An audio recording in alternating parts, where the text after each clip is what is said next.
ঢকুৱাখানাৰ মাধৱক্ষেত্ৰ camera পুখুৰীত মহাপুৰুষীয়া সত্ৰ সমাজৰ ৩৯ সংখ্যক ৰাজ্যিক বাৰ্ষিক অধিৱেশনৰ প্ৰস্তুতি।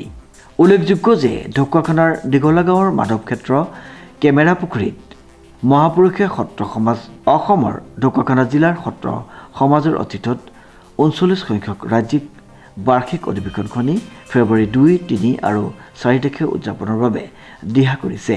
৩ দিনকৈ অনুষ্ঠিত কৰিবলৈ লোৱা ৰাজ্যিক অধিৱেশনৰ বাবে ভকত বৈষ্ণৱসকলে পূৰ্ণগতিত নৰা কাটি বিভিন্ন ধৰণৰ প্ৰস্তুতি চলাইছে। সংবাদ মাধ্যমৰ জৰিয়তে আগন্তুক ৩টা দিনত সকলোৰে উপস্থিতি আৰু দিহা পৰামৰ্শ কামনা কৰিছে উদযাপন সমিতিয়ে।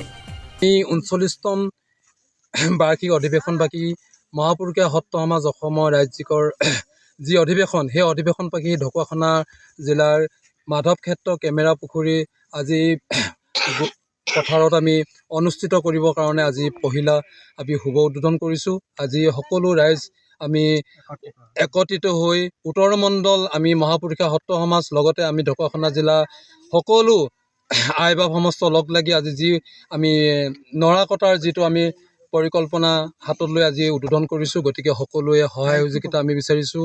লগতে ফেব্ৰুৱাৰী ২, ৩, ৪ তাৰিখে আমি এই অনুষ্ঠানভাগি ইয়াত আমি অনুষ্ঠিত কৰিবলৈ আগবাঢ়িছোঁ। গতিকে আমি সকলো ৰাইজৰ সহায় সহযোগিতা লগতে ৰাইজৰ উপস্থিতি কায়ে বাক্য সকলো আমি বিচাৰি আপোনালোকৰ ওচৰত সেৱা ধৰা হৈছে।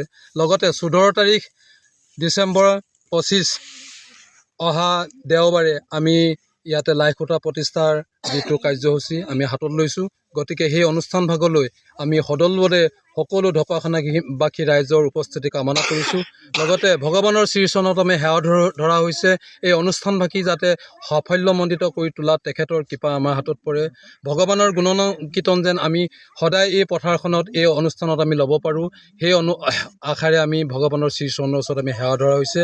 লগতে আমি আজি এই প্ৰচাৰ মাধ্যমৰ লগত আমি সহযোগ কৰি তেওঁলোকৰ দ্বাৰা এই প্ৰচাৰ মাধ্যমৰ দ্বাৰা যি আমাক সহায় সহযোগিতা কৰিছে তেখেতলোকলৈ আমি ভক্তি ভৰা সেৱা যাচিছোঁ। লগতে তেখেতলোকৰ যি এই অনুষ্ঠানভাগিৰ দায়বদ্ধতা, সেই দায়বদ্ধতা আমি নতহিয়ে স্বীকাৰ কৰিছোঁ। আগন্তুক আহি থকা দিনকেইটাত তেখেতলোকৰ পৰা আমি দিহা পৰামৰ্শৰ লগতে আমি সমূহ অসমবাসী ৰাইজৰ সহায় সহযোগিতা কামনা কৰি আমি এই অনুষ্ঠানভাগি অনুষ্ঠিত কৰিবলৈ আগবাঢ়িছোঁ।